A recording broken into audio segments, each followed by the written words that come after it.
white for a second. Connor, whoa. Yeah. What just happened? I turned the screen white. Huh? I turned the screen white. Why?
Welcome to the beautiful city of Athens, the gateway to the Tennessee Valley, a city rooted in deep community relationships and built on a rich tradition of small local business and the very best of the human spirit.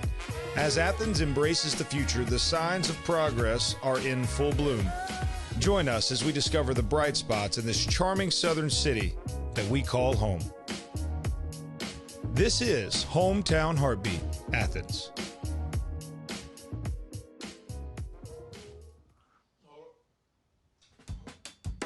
Hold on a minute, I'm finished eating. Hold on. Of course you are. Woo! Shut up, Ronald. What's up, Zach? What's going on, everybody? Hometown Heartbeat with Zach Walker. Sorry, I got to finish my mouth there. Mouthful. Let's introduce Connor and jump right into it today. We have to be succinct. Oh, no. Oh, Billy, I took away his camera. Anyways. I checked it before the show and we had it. Well, it went off in the we've had all kinds of technical issues today, so that's to be expected. Is it coming? There it is, and there he is. Yes, How are you, buddy? Doing good. Definitely a fun time getting the show ready today. But Well, we tried to pulled it out. upgrade our software package, and that's what you get. Look at my hat. I'm talking about disheveled today. What kind of your boy chair is the guy disheveled. Let's behind introduce Connor our sitting guest without further ado. Before he's already chimed in, which is like the cardinal rule of interview. Don't speak until you're introduced. But Ronald has absolutely no couth, and so here he is, Ronald Gulick. What's going on, buddy? Thank you. G. You know Gulick. what? That's right. G. Ulick, that's me. Things are good, man. Can't complain up here in Northern Virginia in phase 2. So I got to go out to eat at a restaurant yesterday. We were the only people in the dining room. Everybody else was eating outside, but I don't care. So How'd that feel? All is well. Did you get the Rona? Did I get the what? The Rona. The Rona. Oh no. I mean, it's possible I did, but I don't know yet. Okay, So, we'll find out after a maybe. 14-day incubation period, and Dr. Fauci changes his mind 17 times. We will absolutely figure it out. I also read though that people that work out and do CrossFit don't get Shut corona. up! I will punch I you. read that somewhere. I saw a video yesterday, or a picture yesterday. It was a picture. One of my Army buddies posted it, and it had one of those big water tanks that we used to drink out of at Fort Benning that they would pull behind a deuce and a half. So, I mean, it's like this big old rusted out metal tank of water, and they fill that joker up with like rust color urine tasting water, and that's how you fill up your canteens during training, right? Because life's supposed to be miserable, and it is. And so, his post said, if you drank out of one of these, you won't get the Rona. It's very possible. Facebook blocked it for being fake news. I was like, okay, well, comedy has officially died in this country. Connor, can you hand me the air conditioner remote? I've still got it running on Turbo Blast, and good catch. And it's I can hear it. That's extremely intriguing. Like, do they? I haven't even looked, but do they put out like rules that like specific like community guidelines? They're called community guidelines, and apparently making jokes do not fit in the community guidelines. Well, I don't know if I told you. You saw my my potty training rap video. Yeah, on got YouTube. viewed like a bazillion times. 4 million times. Shameless plug right there. If you guys want to take a look at it, just G-Flix, right? Hey, G-Flix. No, but it got pulled down from YouTube for a week for violating community guidelines. And I tried to get in touch with YouTube or Google or whoever it is now, and I said, what guideline did it violate? And they never answered me. So, well, that's because it doesn't have to be. They said doesn't have to be real. It just has to be what they want. I guess, but to me it was just weird because they said no reason on why what it violated. They took it down for a week, and then they ended up putting it back up and said, "We're sorry, it was." They didn't like it. Violate. I'm sorry. Well, they didn't like it. That's why. That's what it violated. It violated the fact they didn't like it. Yeah, but in order for it to get pinged, has to click on it like a user, because Facebook is not. I mean, Facebook's probably scouring. They probably have bots that go out. Scour. they have live centers of people. Like they have actual computer. No, they absolutely do. People, but a big part of that stuff, the users that say this is inappropriate, and that's why it's flagged in the first place. So somebody had to go on my video and say this is inappropriate. So whatever user decided to flag Ronald Gulick's potty training video, shame on you. You're an idiot. That's right. That's right. Okay. Right. And I'm pissed at you. And he's pissed. Now, back to outside of his shameless plug about his 4 million view YouTube video that was made him absolutely no money and really didn't, change his status at all. Some money. How much did you make on 4 million? I'm curious. Okay, so over the course of, let's say 6 or 7 years, I made about 10,000 on it. Really? Yeah. Yeah, it wasn't bad. That's the thing, though. Is you think about it. You think about $10,000 over 7 years. That's not a lot of money. $10 grand for a YouTube video. I know, but if you can get a bunch of YouTube videos to do that, you can see how you can make that, decent money. I mean, you're not. Connor, did you hear him? Oh yeah, you can if you know what you're doing, you can really make some good money on YouTube. Connor, do you know what you're doing? I have no idea. Because if you do, I have willing participants to be the talent. Wow, 10 grand. I didn't expect that. I was going to give you a hard time for that's pretty good. That's pretty solid. I mean, it's over the course of many years, right? But you think about if you had 50 videos, all getting millions of views. Yeah, no, that's no. I mean, I know that there are influencers and YouTube channel. I mean, Dude Perfect, literally. Oh my gosh. I mean, they make tons of money doing stupid. I mean, so yeah, no, I know that there's money in it, but I didn't think a single YouTube video with that many views, like I thought you had to have more of a successful channel and more videos, because you don't really have. I mean, that's by and far your largest view count. Absolutely. Yeah, and so I mean, what's your next closest? Do you have a couple thousand or 100,000? The next closest is about, I think it's 45,000. 45. So less than 100,000. Yeah. So I didn't. That's what surprises me. It's not the fact that you made money on that single video, but how much you can make on one video without a successful channel, I guess, is my. And not that your channel's unsuccessful. For those of you that haven't checked out his channel, see you, buddy. That's right, Jack. Here. Okay. So if you hung with us during our technical difficulties today, you saw two different titles for the show. The first one was "Let's check in on Zach's weight loss journey." Ronald, you are not. You have not spoken with me yet this week. I went to the doctor 2 weeks ago, and I walked in. You tried to get on Lululemon and find me some loose-fitting clothing. You know what I'm saying? Don't want to. The dad bod's in, but if you take it to an extreme, it becomes, anyways, pre-diabetic. Well, you're just fat. You're just fat at that point. Yeah, no, exactly. And so I walked in. I got on. They're like, "You want to get on the scale?" I'm like, "No, I think I'm good. Thank you." And they're like, No, you're going to get on the scale." And I was like, my feet are broke. I can't stand up. You got a wheelchair? I'm trying to do anything I can to get past the scale. And your boy weighed about 285. Okay. When I came out of when you last saw me, I probably weighed 218, 225, somewhere in there. So tack on an extra 60 pounds, and that's where your boy's at right now. Now, 285. That being said, a lot of people will say, "Man, you don't look like you weigh 300 pounds." Well, that's because I don't, because my body can tote that pretty good. But what you don't know is that my Jeremy Simpson says, can you drink coffee out of a coffee cup on the show that is smaller than your hands? Is this English tea time? Jeremy, what makes you think that's coffee? Just to be clear. And so, you know, big mistake, Jeremy. Yeah, that's right. And I love Jeremy though. Jeremy, big shout out to my boy Jeremy. So anyways, I carry it well, but what you don't know is like my knees. Have you ever seen a tiny little horse under a big old man? That's how my knees feel. They're like, and so, I finally looked at my wife and I was like, I wouldn't date me either. Like, I mean, I get it, baby. I get it. Let me help you out. So anyways, I jump into this weight loss journey. And like the first week, I'm talking about ate clean, worked out a few times. I was exactly what my brother-in-law said it was. Like I got my pre-workout, my shaker bottle, and I went to the gym and, I did like that bro thing and I worked out too hard because that's how I roll. And because of that, I couldn't move for like 3 days. And so I started diving into like this intermittent fasting concept because I don't eat much during the day. I get real busy. I don't eat a lot. And so I was like, well, shoot, I can 16-8. I can eat from 11 to 7. I am in. Yeah. So Monday I jumped in.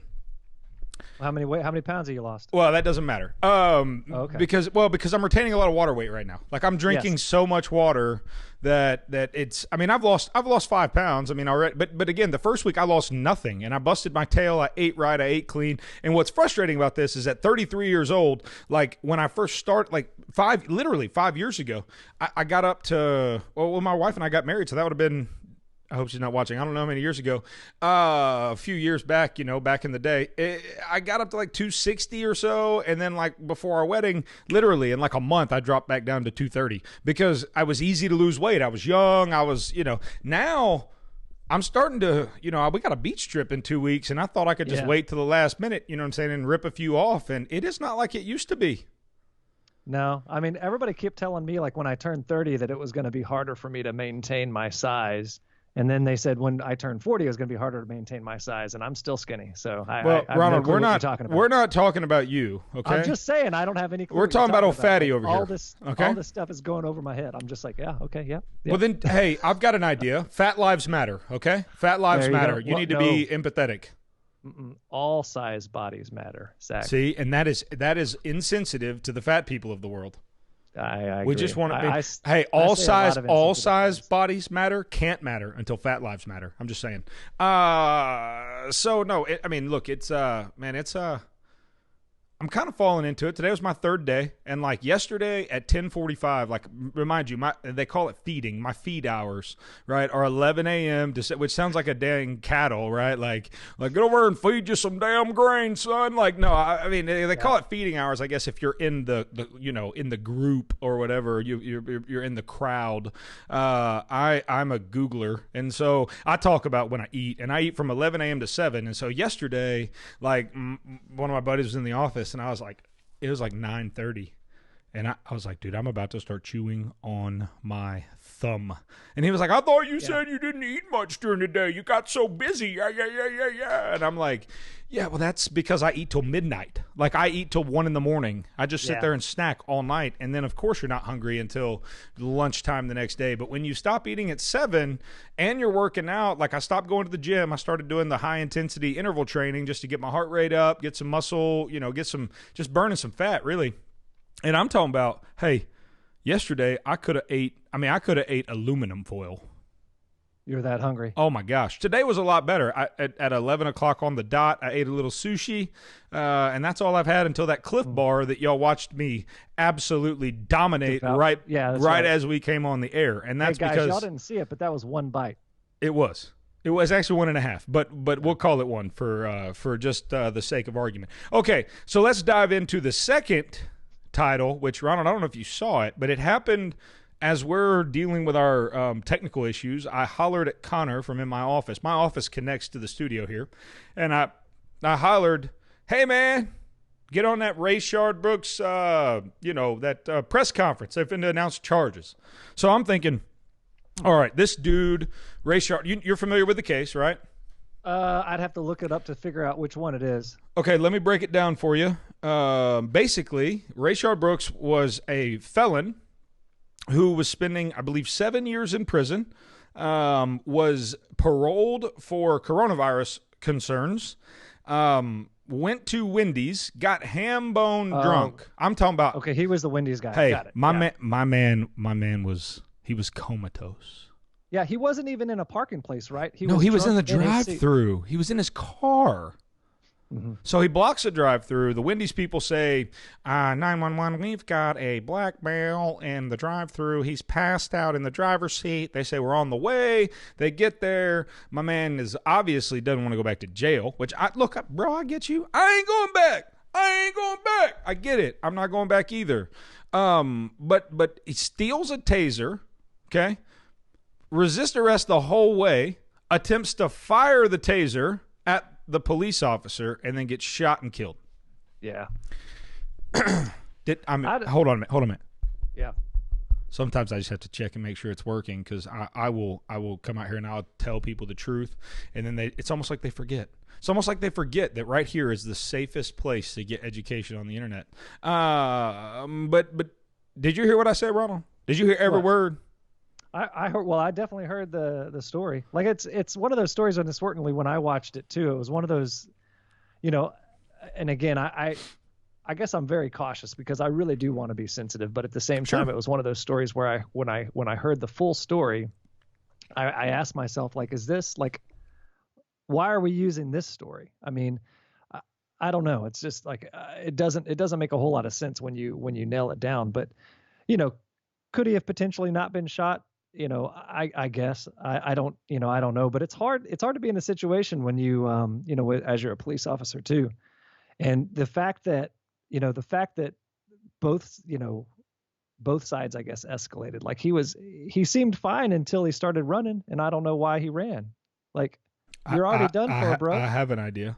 You're already done. Do you want me to opine on why he ran? Yeah. 'Cause I ain't going back, man. I ain't going back to jail. He's out, man. Well, he's out. Yeah. He's a violent offender who's out on parole because of the greatest political hoax in human history, okay? And old Ralphie Northam up there in commie land where you live needs to paint his face black and find a hole to crawl into again, because I'm sorry, I hate it for you. If I was you, I'd move. I could not stay in that state. That man, for the love of all this, I know the Bible says that all authority comes from God, but I don't understand. Like that is the first time in a long time I've questioned Scripture, because it's like, Jesus, good Lord, Jesus. Do you hate him only, like, what else do you hate him for other than the black stuff?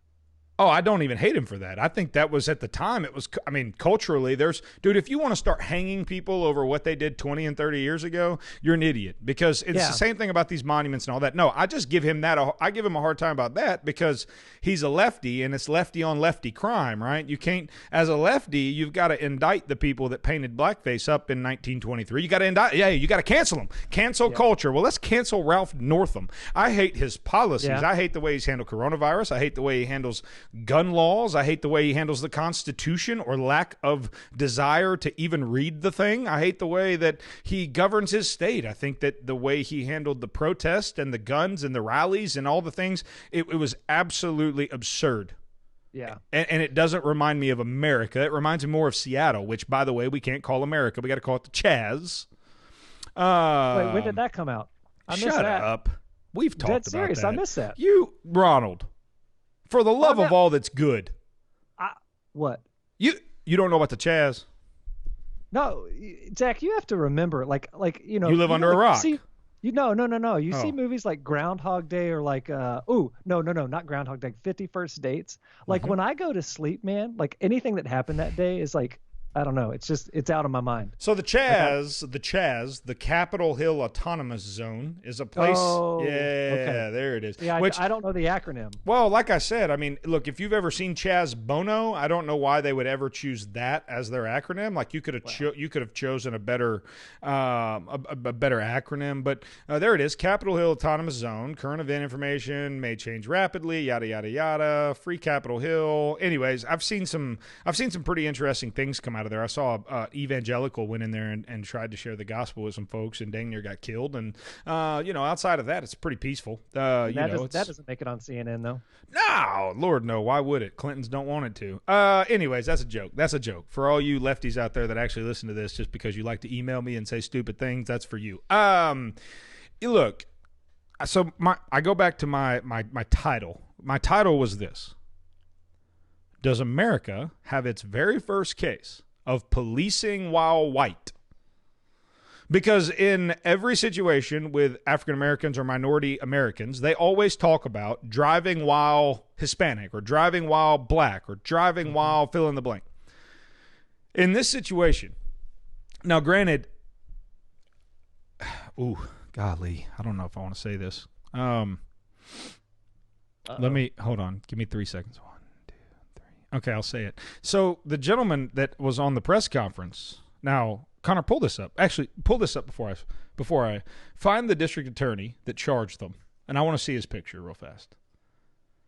We're trying to find a picture of the district attorney in what county is that? This is Atlanta. I'm not sure what county. Douglas, maybe. Well, we're going to get to it. Fulton County, which is where the old Brave Stadium was. There he is. Okay. Ronald, do you know what I'm about to say? No, I'm on the edge of my seat. Pins and needles. Or Is it possible that the district attorney is acting racist and prejudiced in charging these police officers with a crime because they killed a black male who resisted arrest, stole a weapon, and attempted to discharge said weapon on the police? What crime are they charging them with? I Murder. haven't read that far. Murder? Felony murder. And several aggravated assault charges. And aggravated assault. But criminal damage to property. Why? And 7 violations of oath of office. He faces the possibility of the death penalty.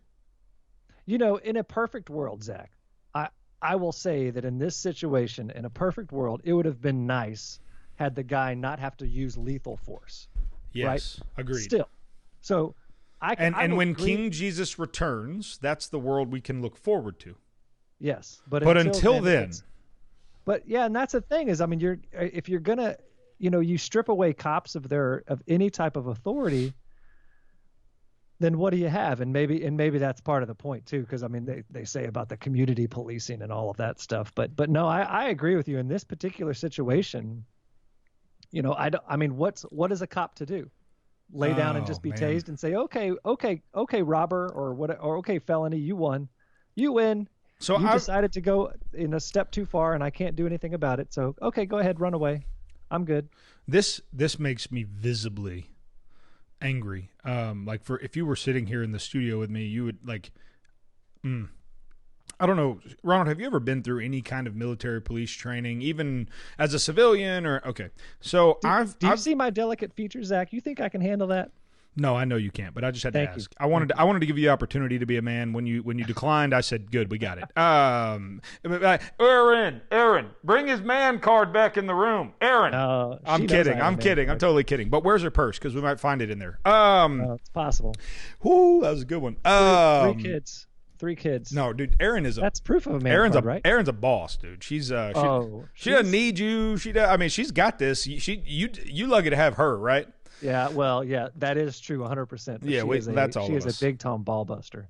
Yeah, no, but she's good at it too because she doesn't speak much, but when she does, it's very. She brings the pain. She does. She's opened her mouth a lot, as in her older age. But I need to come up there and spend a weekend at the Gulick house. That'd be fun. Yeah. Connor, we could go up there with a camera and document the Gulicks as a. Yeah, why not? That would be kind of fun. Yeah, why not? Sounds like a plan. Ronald said, "Come on, let's go." All right, I'm excited. All right, so back to what I was saying. You've not been through any kind of shoot house or military training or whatever. No. I have. Nope.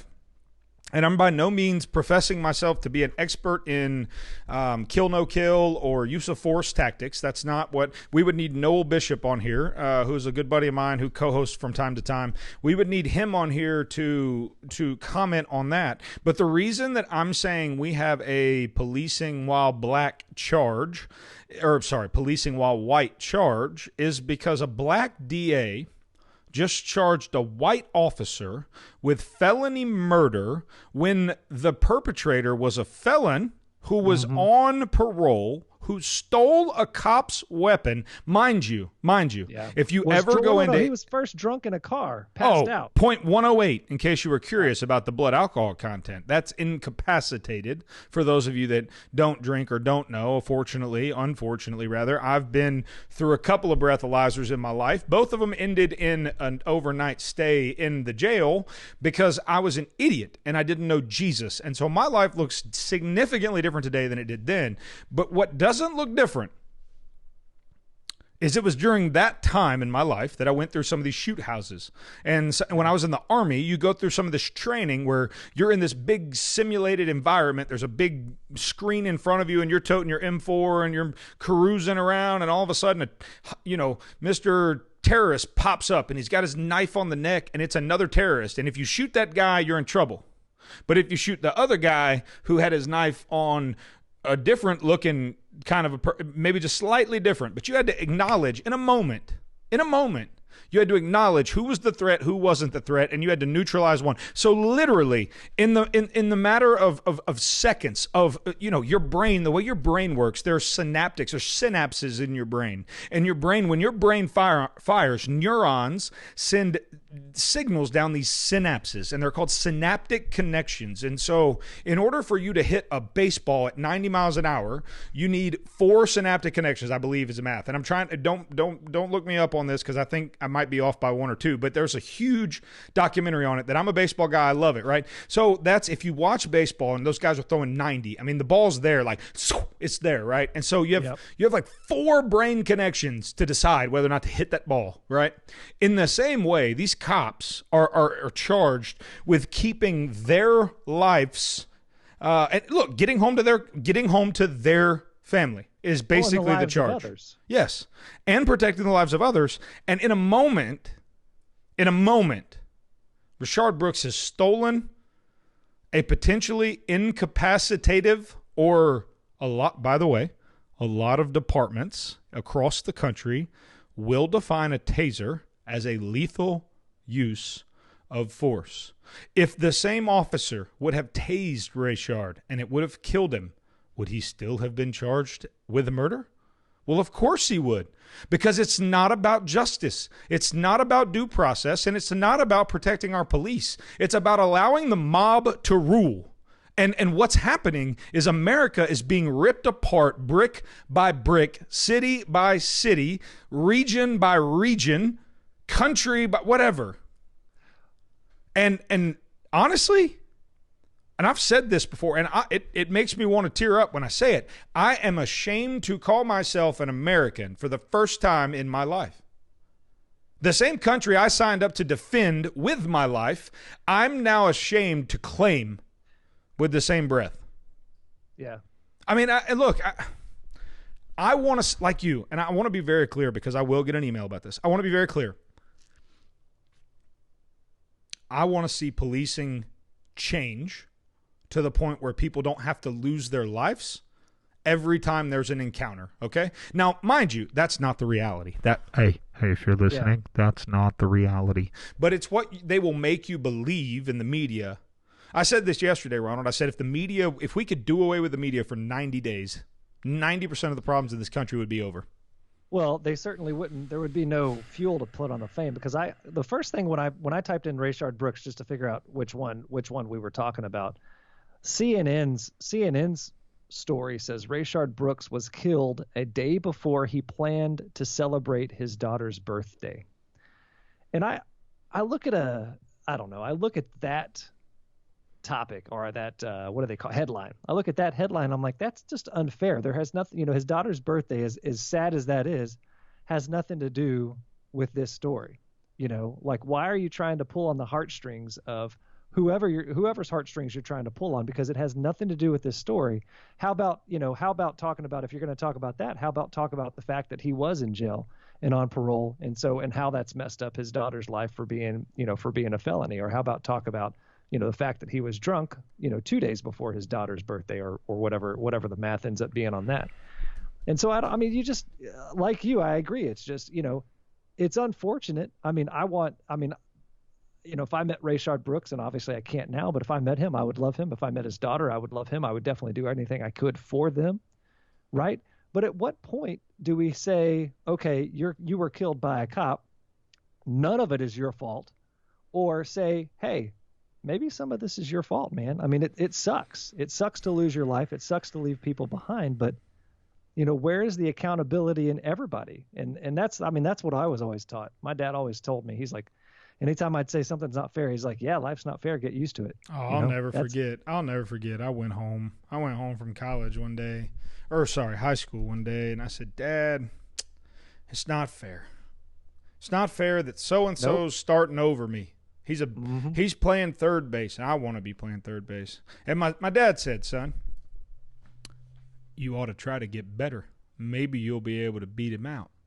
And I was like, whoa, well, damn. I mean, whoa. You're like, no, that's not it. Well, no, it's unfair. I'm being targeted. I'm like every other baseball player in the country that literally, if their coach didn't hate them, they would be the next Derek Jeter. Because, I know a bunch of college coaches that are like, man, that's the best baseball player I've ever seen. That's probably the next Derek Jeter. I hate him. I absolutely hate him. Like, that does not happen. No. What happens is effort. What happens is quite frankly, it had whether I was better or not had no relevance on the situation. It was the coach's perception of who was better is the only thing that matters. And so I want to present you with a view or a volley, if you will. I don't know what to call it, but let's lob this theoretical back and forth. So, Chris Rock made a very solid and funny point in saying that there are certain professions we can't afford to have bad people, right? You can't be a pilot and say, I'll land sometimes. You can't be a cop and say, I'll kill some people. And so I agree with that. I believe that in the police force across the country, we have created a militarized force of men and women that treat their badge as a crown and that will do, talk, say, and act however they want to.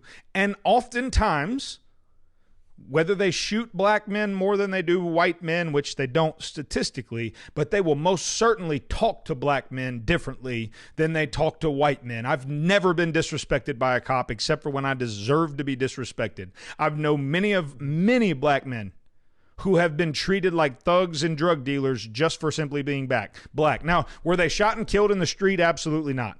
But was racist, prejudiced ideology used against them? Absolutely. So I'm accepting those things. Well, I'll also add to that from a standpoint of the policing. Like if they could somehow, I do think that, whatever you want to call it, sensitivity training or de-escalation training or what. Sensitivity training is for large corporations that want men to use the women's bathroom. Okay. Yeah. Well, but whatever you want to call it, I agree that there needs to be some sensitivity, some de-escalation training. If we could get to every solution where there is no deaths in a cop interaction, I would be perfectly fine with that. The question is, how do you do that? And can that happen in a world where you have, black, white, Asian, or whatever, where you have a Rayshard Brooks, and I'm not saying a black man, I'm just saying a guy who was a felon, drunk in a car, who tried to steal a taser. Can you have that in that type of situation? And maybe you can, maybe you can't, but it's just not a good story to say, hey, this is a racist crime. I don't see any crime there except what Rayshard did.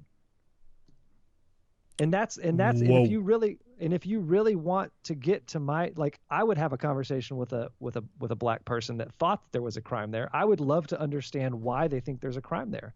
And I feel like I would enter that conversation with an open heart to say, I want to understand. If there's truly a crime there and I'm missing it, I want to understand. But man, I just don't see it. And I think that, like you said, what was the topic that you said? Policing while white, right? Yeah, that's right. Yeah. I mean, I just lost my train of thought, so I'll be no. done. Look, no. Here's what I was going to lob across the thing. Is like, where do we land in between the two? Right? Where do we land in between? I want Rayshard Brooks to be alive today because the CNN headline that said Rayshard planned on spending the next day after he died with his daughter for her birthday. Like, I don't doubt that to be a fact. Yeah, I don't doubt that. In fact, I'm sure we could pull public records and see if that really was her birthday or if it was even close, because if it was, there's no doubt in my mind he meant to spend it with her. Yeah.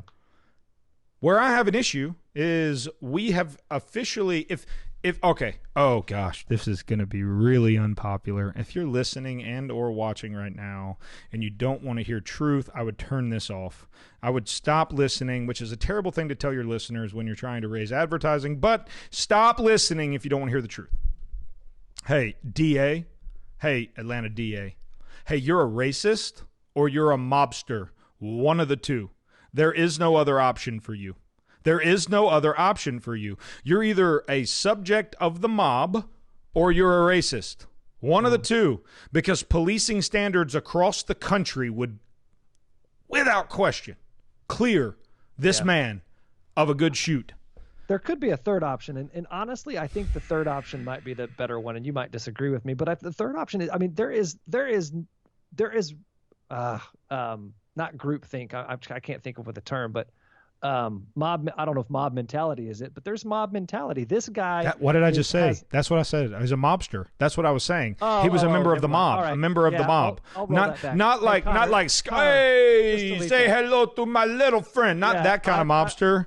Like a mobster, like a member of the mob. Connor, did you get what I was trying to say? Connor, delete that.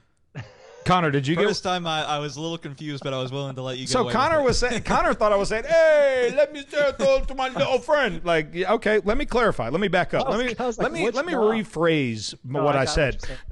Hey, DA in Atlanta, you're either a racist or you're a member of the mob mentality, or otherwise known as a mobster. But not, hey, say hello to my little friend kind of mobster, just a mob mentality mobster. The kind that burns Minneapolis to the ground and turns it into freaking Fallujah. That kind of mobster. But that's a real thing though, Zach. I mean, it's like in the public world as a politician, I never want to talk. When I talk, I never want people to think that I think that I know it all, and if I was in that situation, I could act differently. I do. Those well, I would hope that I could, but at the same time, those politicians, I mean, they don't have an easy job, and with everything they hear, all the pressure that they get, that's one of the reasons that I want term limits is not because these people inherently turn bad. It's just the pressures on them in that situation. I think that their mindset, if you want to say, starts to warp or something, but it's just, they need to get out of it. They need a break from it. You can't, I don't know how anybody could be in that world for much longer than 5 or 10 years, and we see it happen all the time of all the people that we would call corrupt, but they don't see themselves as corrupt. So. Well, it's just interesting. Hey, let me back up to a different type of mobster. Let me say hello to my little friend. He didn't think he was corrupt either. Okay, so corruption corrupts absolutely. Mm-hmm. Like power corrupts absolutely. And so the problem we have is not policing. It's not racism. Believe it or not. What? Oh, what? Huh? What? What do you say? What'd you say, D? What'd you just say? I said it's not racism. It's evil. It's power. It's corruption. Period. And that's all I have to say about that. Thanks for joining us today. No, I'm just kidding. Seriously, like. Well, you can define it any way you want. That's fact. That's just the way that it is. Ultimately, it gets down to the fact of, and even selfishness to a certain degree. The only thing more dangerous than being a white cop in America is being a witness to something for the Clintons. You might mysteriously disappear or get robbed with nothing getting robbed, but shot twice in the head. I don't know. Maybe see, maybe no. I don't know. Like what? This is the world we live in. Like, hey, and I'm not. Hey. Listen, I'm not like this weird conspiracy theory guy. I know that everybody that listens to the show that doesn't think like me is like, man, this guy is off his rocker. He is over here. He thinks Antifa is like, he thinks they're like, we're like, Antifa's just another Greenpeace or, another organization that just loves on people. No, it's a terrorist organization, by the way, in case you were curious. And so I kind of get tired of hearing it, and then I just don't care. Part of me was like, you're just another one of those right-wing nutheads. And I'm like, I don't even like Republicans. There's definitely fatigue about it. That's the thing but it's real. Ronald, it's real. How can there be fatigue about facts? I don't get it. There's no fatigue about the coronavirus. There's no fatigue about the fact that white people are killed by officers more than black people. Why is there fatigue with facts? Let me tell you why. The media. It is all about the media. You're being told what to think. You're being told what to do. You're being told what to say. And you are doing nothing but what they tell you to do. And until you're willing to stand on your own 2 feet and consider your own opinion as having any merit in the conversation, you will be worthless to this country. Do you ever wonder, like, I was Dang, that was good, Connor. You need to cut that crap out. I just screamed into the microphone in the name of patriotism. We got to make sure we preserve that. I had a couple of peaks on my end. I bet you did, because I was peaking on my end, and I've got control. Yeah, I probably would have taken him out too. I was getting fired up. Your boy was getting a little tickled. Okay, all right. Yeah, you were, man. No, I had a Facebook conversation this week, and the person that started it deleted it because it got too factual. Well, I don't know, man. Like I one of the things you need to know about me, and that people often mistake, is the fact that I will share my opinion. I'm an opinionated person. And when I share my opinion, people are like, well, how do you, it's like they almost think like I'm saying I'm right, you're wrong, end of story. No, I share my opinion knowing that it's my opinion based on how I grew up, based on my biases, based on how I'm going to live my life, right? I'm not saying that's how you need to live your life. Ronald, nowadays, that's just called your truth, okay? It is my truth, but I think the difference is I understand that other people have their truths, and sometimes when I get attacked, I feel like why do I need to think like you? But anyway, the Facebook conversation. That's not okay. If people don't think like you, you got to hate them.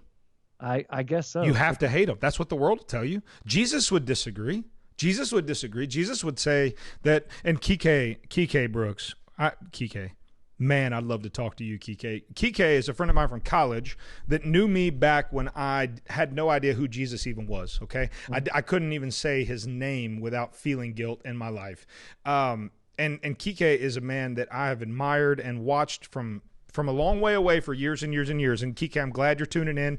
Kike, I'd love to have you on the podcast. I'd love to have you as a guest. We can talk about good old days at Harding when I was an absolute idiot. But at the end of the day, like, the world would have you believe that if you don't look like somebody, sound like somebody, talk like somebody, believe like somebody, or act like somebody, you got to hate them. You got to hate them.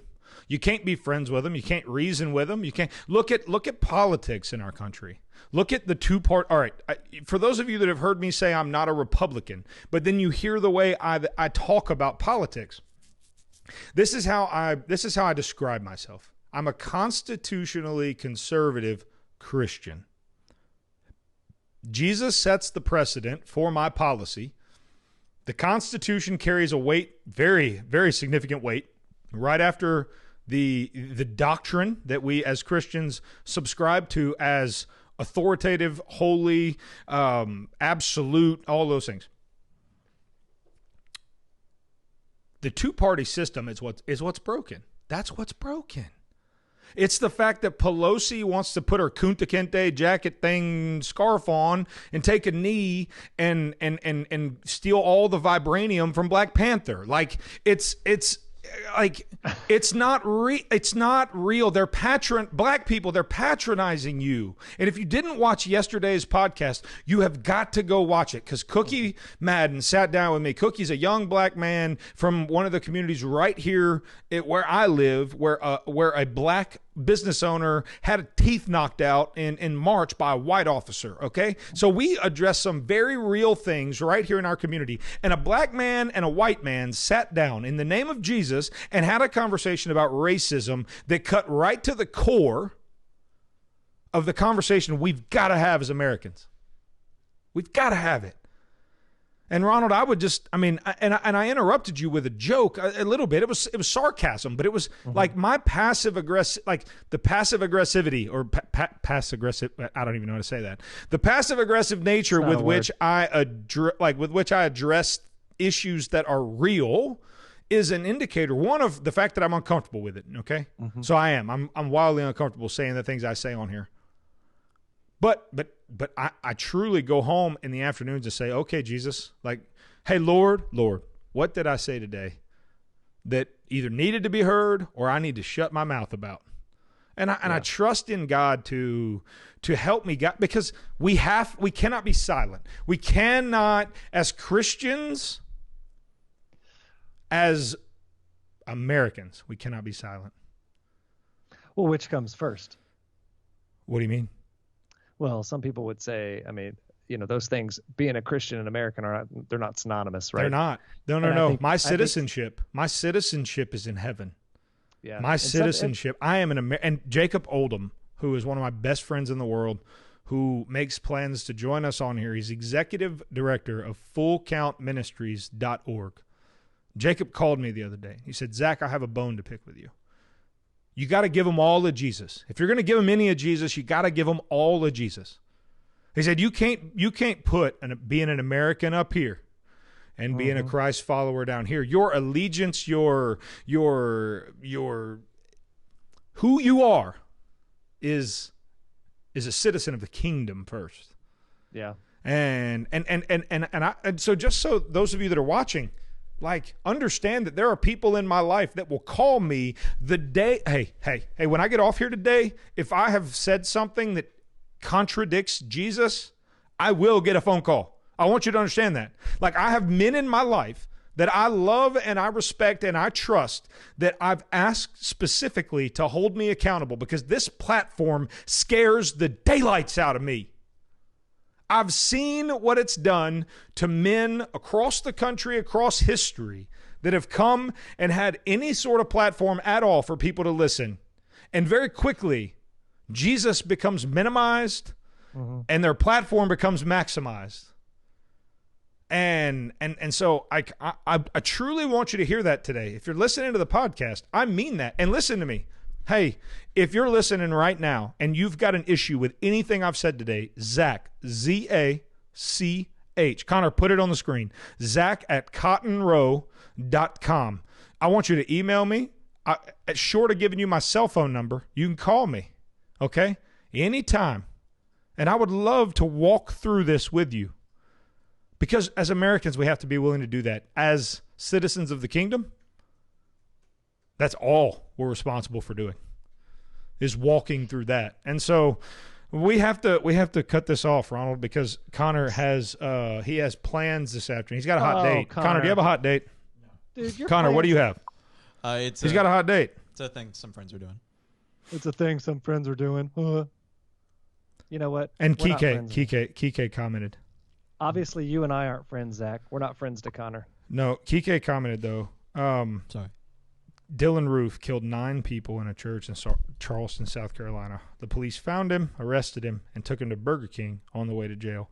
Kike, I want you to understand my position on this. You've heard one of 62 podcasts, and so I don't want my position to be taken out of context.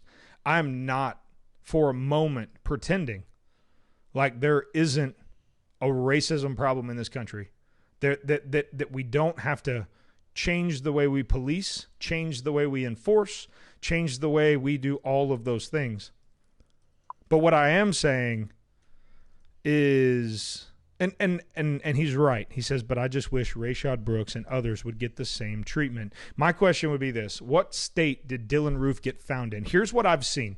And Kike, this is going to be controversial, so tune in, stay locked in for about 3 seconds, and I got to let Connor go. But here's what I've found.